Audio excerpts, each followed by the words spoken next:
안녕하세요 여러분들, 산책처럼 사주입니다. 이번 시간에는요, 저희가 정말 관심 많이 갖고 있는 부분이죠. 혼인을 언제 하는가, 이제 그 부분에 대해서 말씀을 좀 드리고자 합니다. 그 중에서도 이제 여자분 사주에서는 혼인을 언제 하는가, 이제 남자분은 이번 영상에서는 이제 해당 사항이 조금 없고요. 이제 여자분 사주 위주로 먼저 말씀을 좀 드리도록 하겠습니다. 기본적으로 이제 여자 사주에서 배우자는 관성으로 표현이 됩니다. 정관하고 편관이 있겠죠. 그 중에서도 이제 남편이라고 하면은 정관이라고 할 수 있겠습니다. 내 사주에는 정관이 없는데 어떻게 하나요? 뭐 이런 걱정은 하실 필요가 없으시고요. 음, 그런데 이 관성이라는 녀석은 일간을 극하는 녀석입니다. 일간을 이제 괴롭힌다라는 거죠. 이제 이 부분 때문에 많은 오해들이 생겼던 것 같아요. 예전 저희 그 조선시대 때 이제 해석을 잘못해가지고 그렇기 때문에 남자가 여자를 지배해야 되고 남자가 위고 여자가 아래다 이제 이렇게 생각을 하는데 그거는 대단히 편협하고 어떤 일부만을 잘못 해석한 경우라고 할 수 있겠습니다. 실제로 사주 원궁에서 가장 중요한 위치가 이제 내가 태어난 계절인 월지라고 하는데요. 그 위치는 모친의 자리를 나타냅니다. 즉 나에게 가장 큰 영향력을 행사하는 것이 이제 모친의 자리고 또한 이 모친의 자리는 거의 뭐 평생 가져간다고 생각하셔도 되세요. 즉 모친이 없으면 내가 태어날 수도 없기에 어떤 사주에서도 가장 힘이 좋은 부분이 바로 모친의 자리입니다. 그런 각도에서 본다면 사실 이제 남자보다 여자가 더 위라고도 할 수 있겠죠. 자, 근데 누가 위고 누가 아래냐 이런 거를 따지는 거는 대단히 소모적이고 조금 잘못된 그런 편협한 사고라고 할 수 있겠습니다. 그렇다면은 저희는 이제 또 한 가지 궁금증을 갖게 됩니다. 그렇다면은 일간을 극하는 게 왜 하필이면 남편이냐? 그 얘기가 남편이 나를 지배한다는 뜻이 아니냐라고 자칫 잘못 해석할 수 있는데요, 여러분들. 사주라는 거는 어떠한 측면에서 봐도 음, 오류가 없는 것이 사주입니다. 네, 자연의 이치이기 때문이죠. 자, 그런데 그냥 그렇게 생각하실 필요 없고요. 남녀의 신체 구조에서 비롯됐다고 생각하시는 게 가장 마음 편하세요. 남자가 양이고 여자가 음으로 표현이 되어 있잖아요. 그렇기 때문에 어떤 그 신체 구조적인 부분으로 인해서 남자가 나를 극하는 존재로 묘사가 됐고 여자는 극을 당하는 존재로 묘사가 되었다. 이렇게 판단하시면 되겠습니다. 그리고 또 이제 다른 한편으로 또 생각을 해보시면요. 이 남자놈들이라는 것들은 물론 저도 남자군요. 네, 남자놈이라는 분들은 네, 그 네, 현타오네요. 네. 조금 뭐 지가 이제 몸이 아프든 아프지 않든 그냥 여자만 보면은 침 흘리고 헬릴레 거리는 사람으로 저희가 일반적으로 묘사를 하고 있습니다. 그 이유는 모든 남성이 그렇진 않겠지만 대다수의 남성이 그런 성향을 갖고 있기 때문이겠죠. 그 이유는 남자 사주에서 재성은 일간이 극하는 대상입니다. 내가 사실 극을 할 수 있는가 없는가는 이제 두 번째 어떤 부차적인 요소고요. 실제로는 내가 일단은 극을 할 수 있는 대상이니까 나이를 먹었든 이거는 뭐 그냥 어려서 애새끼든 그냥 여자만 보면은 그냥 침 질질 흘리고 한다. 이제 이런 개념으로 보셔도 되고요. 반대로 여자분들 같은 경우에는 몸이 아프고 또 나이 드시고 컨디션이 안 좋으면은 어떤 남자와의 어떤 육체적인 관계에 대한 그 열망이라고 해야 될까요? 참 열망이라고 표현하니까 너무 거창하네요. 이제 그런 욕구가 대단히 좀 사라지게 됩니다. 왜냐면은 내가 몸이 힘들고 아파 뒤지겠는데 무슨 남자를 만나가지고 뭐 뜨밤을 보내고 하겠습니까? 하지만 남자들은 그런다는 거죠. 네, 그것만 보셔도 어, 이 사주 명리학의 세계에서도 남자 입장에서는 내가 극하는 재성이 여자가 되고 이제 여자 사주에서는 나를 극하는 관성이 남자가 된다라는 점을 먼저 이해를 해주셔야 됩니다.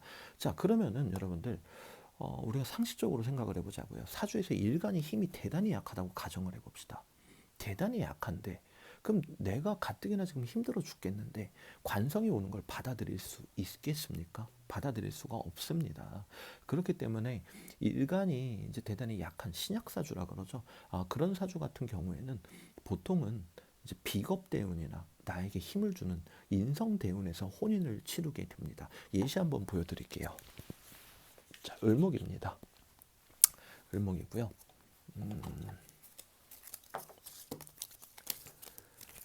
자, 어디 한번 볼까요? 정리를 조만간 다시 하겠습니다. 자, 옆에 정관이 있고요. 또 옆에 편관이 있습니다. 둘 다 나를 극하는 세력이죠. 그리고 이거 너무 처절하다. 바로 밑에 유금이 있습니다. 자, 그리고 이제 저건 또 너무 처절하니까요.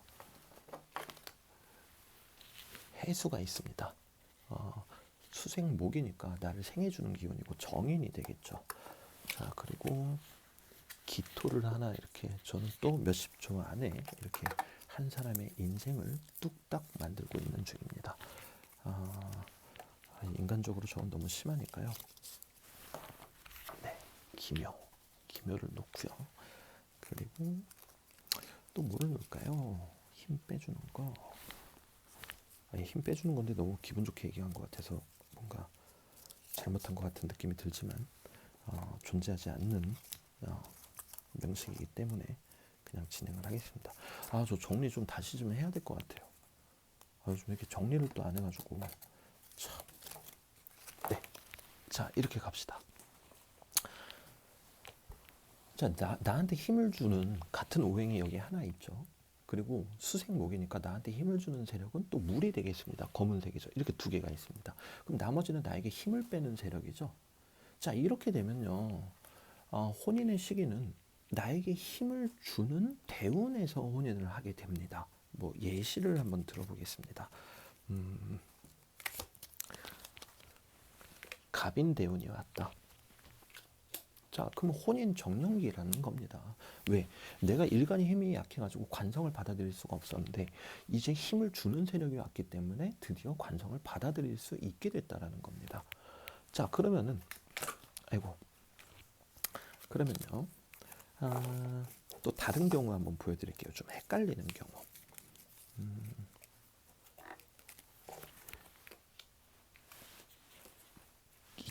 경인대운이 왔다고 가정을 해보겠습니다. 경인대운. 네, 경인대운. 자, 이러면 이제 아리까리하죠. 경금은 나한테 힘을 빼주는데 인목은 또 나한테 힘을 주니까요. 별거 아니에요, 여러분들. 만약에 여기가 22세 대운이다. 그러면은 22세부터 5년까지예요. 그러면은 여기가 26세까지가 되겠고요. 그럼 이제 여기는 27세부터 31세 사이겠죠. 그럼 27세에서 31세 사이에 혼인을 한다라는 얘기입니다, 여러분들. 무슨 얘기인지 이해되시죠? 그리고 이제 두 번째. 그럼 인성운이 와도 되지 않겠느냐?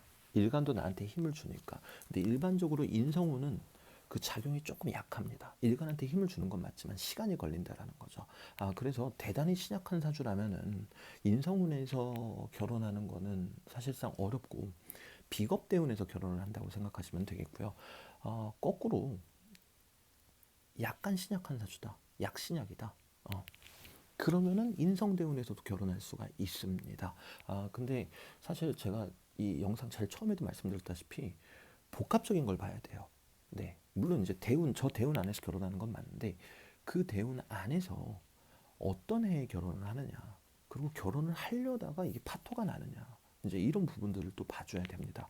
그 부분을 이제 공부하시려면 조금 더 공부를 하셔야 되세요. 뭐 이를테면은 배우자 자리와 뭐 합을 해서 뭐 식상을 낳는 기운이 온다라든가 또는 식상을 낳는 기운이 안 오더라도 뭐 방합이나 삼합이나 뭐 반합이나 육합이나 이렇게 온다라든가 뭐 여러 가지 그 기운들이 있어요. 그렇기 때문에 그 부분까지는 저희가 공부를 조금 더 하고 익히도록 하고요. 그러면은 정리 한번 해드릴게요. 일간이 대단히 약한 경우에는 내가 관성을 받아들일 수가 없기 때문에 일간한테 힘을 주는 비견이나 겁재 대운에서 주로 혼인을 하게 된다. 또는 좀 덜 약한 사주라면은 인성 대운에서도 결혼을 하게 된다. 그리고 여러분들 이거 하나 또 생각하셔야 돼요. 이 대운이라는 거는 자연의 흐름이잖아요.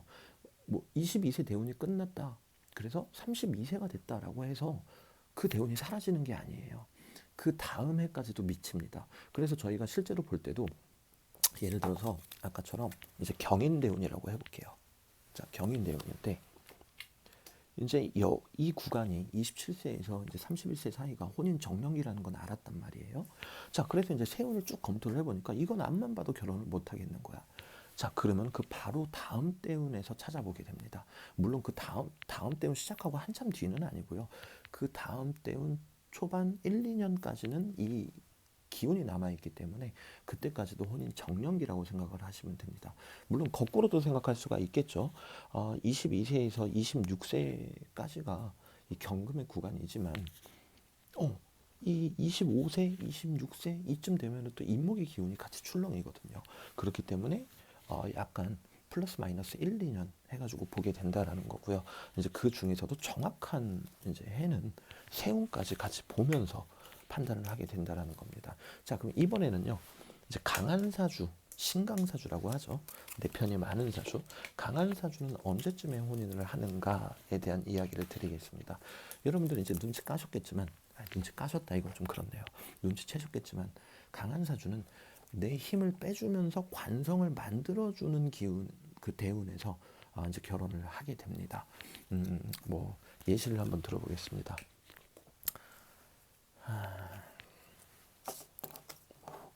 병인일주가 있고요. 그리고 뭐 여기다가 오화 하나 또 갖다 주겠습니다. 힘이 세야 되니까요. 그리고 아이고 까짓 것도 하나 넣죠. 그리고 무토도 하나 넣겠습니다. 무토 하나 넣고요. 그리고 뭐 넣을까요? 까짓 거 술토 넣죠. 또 한 사람의 인생이 뚝딱 만들어지고 있는 현장을 여러분들은 목격하고 계십니다. 자, 을목 넣고요. 아이고, 을목 떨어뜨렸으니까 딴 거 넣을게요. 자, 띠리리 을목도 있지롱. 네, 을목 넣고요. 그리고 정리하자 정리. 네. 자, 요런 사주를 한번 구성해 보겠습니다. 화일간이죠. 화일간인데 여름에 태어났죠. 일단 여름에 태어났기 때문에 힘이 강하다라고 할 수 있겠고요. 내 세력이 뭐가 있는지 한번 봅시다. 화 많죠.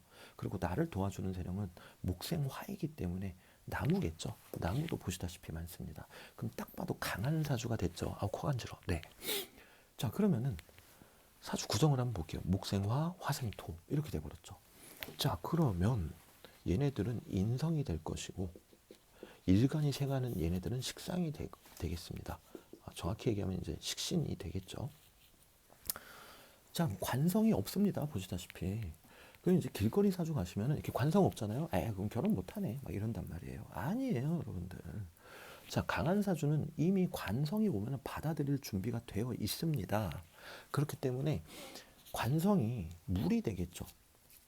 자, 그러면 관운 들어오면 결혼하는 건가? 라고 생각하실까봐 제가 일부러 저 예시를 들었어요. 자, 병화 입장에서 개수가 작은 물이 정관이 됩니다. 대운에서 개수가 들어왔다고 바로 결혼할까요? 아닙니다. 조금 더 복합적이에요. 사주 구성을 보셔야 돼요. 병화 입장에서 물을 생해주는 건 뭡니까? 금이죠. 지금 그때 이 사주에 금이 있습니까? 없죠. 그렇기 때문에 저 경우에는 이렇게 토스에서 관성을 만들어줘야 돼요. 차라리 경신대운 같은 게 와버리게 되면은 여러분들 어떻게 되겠습니까? 목생화, 화생토, 토생금 됐죠. 토생금이 되면은 금한테 힘이 몰빵이 되니까 자연스럽게 물의 기운을 만들어내겠죠. 이때가 혼인 정년기입니다, 여러분들. 약간 좀 어렵죠, 신강사주는. 그러니까 쉽게 말씀드려서 신약사주는 비겁대운이나 인성대운에서 결혼을 한다. 이제 특수한 사주 같은 경우는 조금 다릅니다, 여러분들. 분명히 말씀드릴게요. 근데 일반적인 걸 말씀드리는 거고요. 그리고 신강사주 같은 경우에는 나한테 힘을 빼주는 식상, 그리고 재성, 그리고 관운에서 결혼을 하는데 그 중에서도 언제가 정년기냐 하면은 사주의 구성을 보셔야 된다는 거예요. 하나만 더 해볼게요. 조금 바꿔볼게요. 이번에는 임술로 바꿨습니다. 자, 다 똑같은데 위에 관성이 하나가 생겼죠? 관성이 이미 있네. 그러면은 이 대운에서 뭐 결혼하는 건 말할 것도 없고요. 저 대운이 아니더라도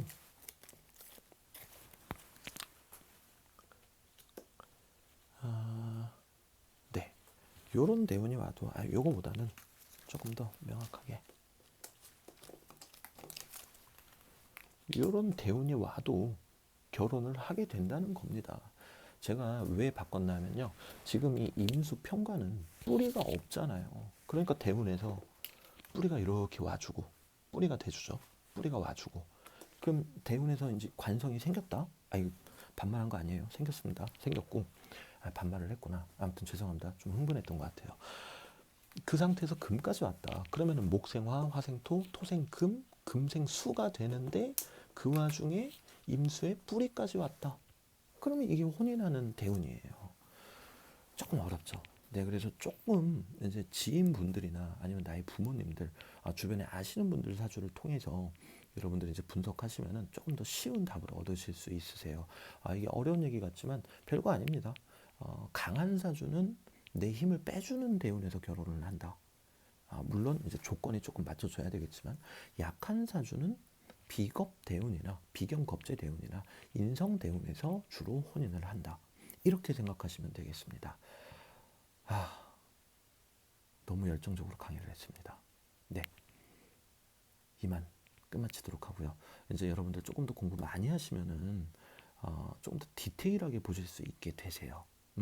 네, 그리고 이제 남자분은 언제 혼인하는가 그 부분은 또 추후에 올리도록 하겠습니다. 감사합니다. 네, 감사합니다. 네.